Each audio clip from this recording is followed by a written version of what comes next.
Hello my loyal companions and welcome back to another episode of Rogue Revealed, the series where I take you through everything you need to know about Rogue Company, and in today's episode I'm going to be going over one of the rogues, Phantom. Phantom is the queen of quickscopes, and if you like sniping you need to check her out, and we're going to break her down now in this video for you.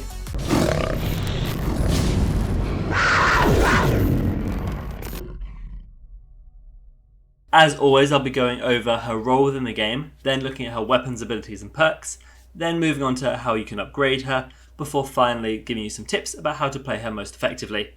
So far in Rogue Company, Phantom is the only true sniper in the game, and she can work on both attack and defense. She is more map specific than comp specific, so it doesn't really matter who's on your team, as long as you've got the right map for Phantom with good lines of sight and good long lines of sight to hold enemies down, then that's where she works the best. Good Phantoms will be popping heads, downing enemies, and allowing your team to then push through to do whatever their objective is, whether it's just clear out the enemy team or move through onto a bomb site and plant. Phantom is also one of the most satisfying rogues to get a shot on. When you land that headshot, you get that little gold ding and someone goes down instantly. It's a pretty good feeling. Let's check out Phantom's kit. So, Phantom was a genetic experiment trained from birth to be an unparalleled sniper and assassin. It's quite interesting. Her passive is Grievous Wounds, which means when damaging an enemy, you delay their health regeneration. So it takes longer for their health to start coming back than it would for normal people when they get hit.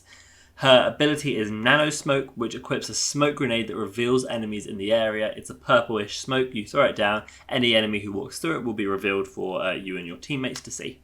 Moving on to her weapons, we have the LR-15 full body, which is her sniper and really is the main selling point of Phantom. It is a bolt action sniper doing 80 damage to the body and 140 damage to the head, and as you upgrade it, you increase its magazine size from 4 to 6.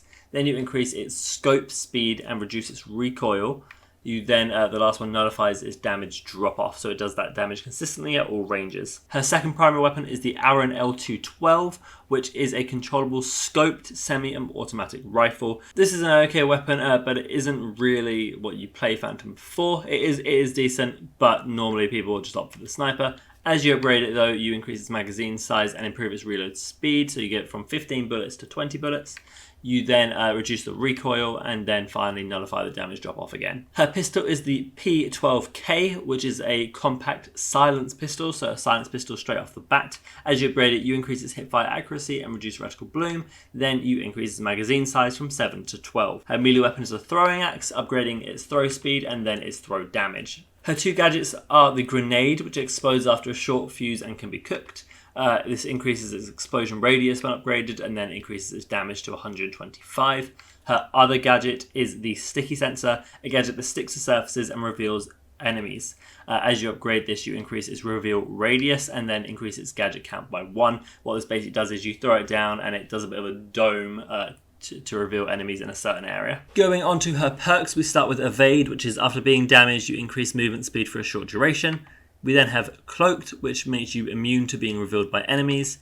You then have Nimble Hands, which increases your weapon swap and reload speed. You then have Stalker, which removes your aim down sight movement penalty, so you strafe left to right while aim down sight, just as quickly as you would if you were hip firing. Then you have Life Drain, which when downing an enemy heals for a significant amount over a short duration. And then Tracker Rounds, which when damaging an enemy with a firearm will reveal them to your team. My perk tier list is going to kick off with Nimble Hands, as that increased weapon swap and reload speed more than anything is really key when using a sniper and switching to your pistol if someone does get up close. Then I would say Life Drain is really good if you're trying to pop multiple people at the same time, you're taking some damage on the way.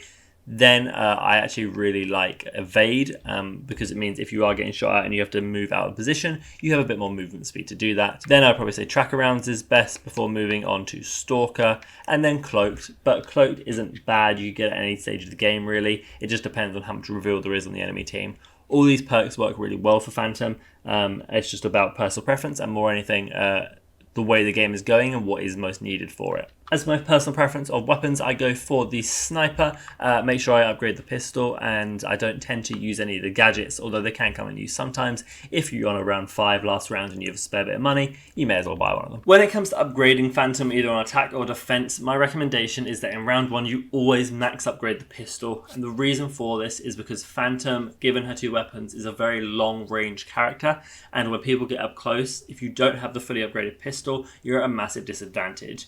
It obviously helps in round 1 with the pistol round. You have a good pistol to move around with. But going into later rounds, it's also really important just to have that bank, to know that you have a fairly okay weapon as a secondary that could compete with an SMG if it came to it. Obviously, you need to be cracked and hit a bunch of headshots, and they need to maybe miss a few, but it gives you a fighting chance at least. That's why in round 1, I always put all my money into my pistol, just to have that there for the later rounds as well. Moving into round 2, I'll get my sniper or whichever primary weapon you choose. And as I move into the later rounds, my first objective when I'm using the sniper is to get the first 2 upgrades immediately. The reason for this is because the extra magazine size and the extra aim down sight speed is really, really important for the sniper. I never buy the nullified damage drop off, the 3rd upgrade for it, because so far on the map I haven't actually seen it do much. I think there was one shot I hit where I did 60 damage rather than 80 because it was a really long range shot. But generally I haven't seen it play into action too much. Therefore, I'd rather save the 5,000 for a perk later down the line. If you're going for the other primary weapon, I would probably say then it's slightly more worth getting all the upgrades as quickly as possible, because the range is so much shorter anyway. The nullified damage drop off can help you compete at those longer ranges as well. But your first goal after you get your primary weapon is just to upgrade them to those points as quickly as possible, and then start moving into the perks. Getting nimble hands as quickly as possible is definitely the way to go with Phantom. Just getting that extra reload speed, getting that quicker weapon swap is really, really useful when enemies start coming at you and when you're trying to do multiple shots at the same time. From then, whatever money you have at the end of the round, you should be looking to buy the appropriate perks. If you have 10,000, I'd be looking at buying Life Drain. If you've only got 5,000 or so, maybe get Evade or Cloaked. Phantom is pretty one-dimensional in terms of her upgrades.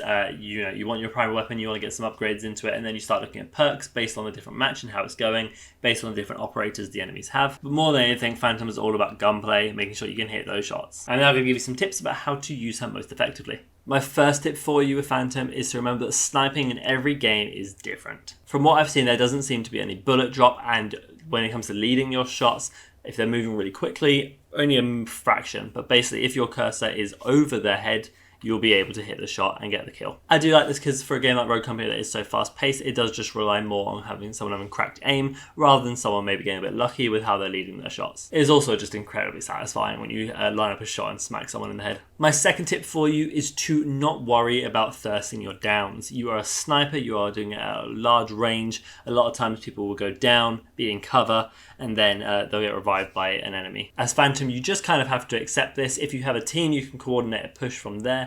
But if you're just in solos, then when you get a snipe, you can't always guarantee you're going to get the kill for it. Although people don't revive as much as they should in this game, especially if they're a Saint or something, they might get a revive off and then you've only got that down. But remember, downs give you money, so it's worth it. Just don't be greedy and then start rushing through the entire map just to get your thirst, because chances are they'll either be revived by the time you get there, or you'll run into another enemy and you'll be forced to either pistol them or get a nice little quick tip. My third tip for you is to adjust and play with your sensitivity for when you're scoped down with the sniper. There is a specific scoped sensitivity setting, different from just aim down sight sensitivity. And what this does is that when you are fully aimed down sight with a weapon, such as the ones Phantom has, your sensitivity is slightly different to if you would just aim down sight normally. Play around with this and see what works best for you. I do have my settings up on the channel if you want to go check that out. That leads on to my next tip, which is to be careful when you're getting the Stalker perk, which adjusts your movement speed when strafing left to right. When you get comfortable with your shot on Phantom and then you introduce Stalker, which makes you move quicker left to right, it can affect your aim a little bit, and you need to be careful of this and make sure you're adjusting for it accordingly. If you feel like it is messing up your shot or that you're just not comfortable with it, just don't buy it. There are other perks you can get in the same bracket that are maybe more useful to you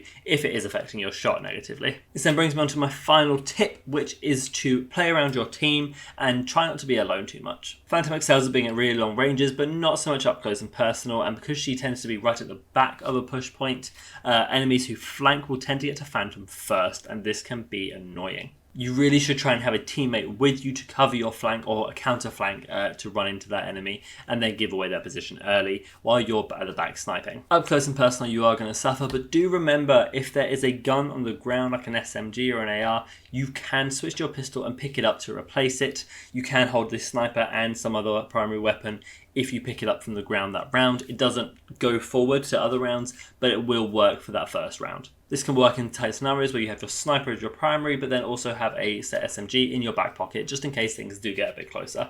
So do definitely pick up guns if possible, but try and play around your team so that they're always there to back you up if needed anyway. That's going to be the end of the video, guys, so make sure you leave a like on the video and subscribe if you're new around here to see more Rogue Revealed content and just get up to speed with what the game's about. You can also see me live stream on twitch.tv/RadDarkGaming, and I'll be there to answer any questions you have or just play some games with you if you're around on the servers. Other than that, guys, I hope you have a fantastic day and I'll see you in the next video. Bye.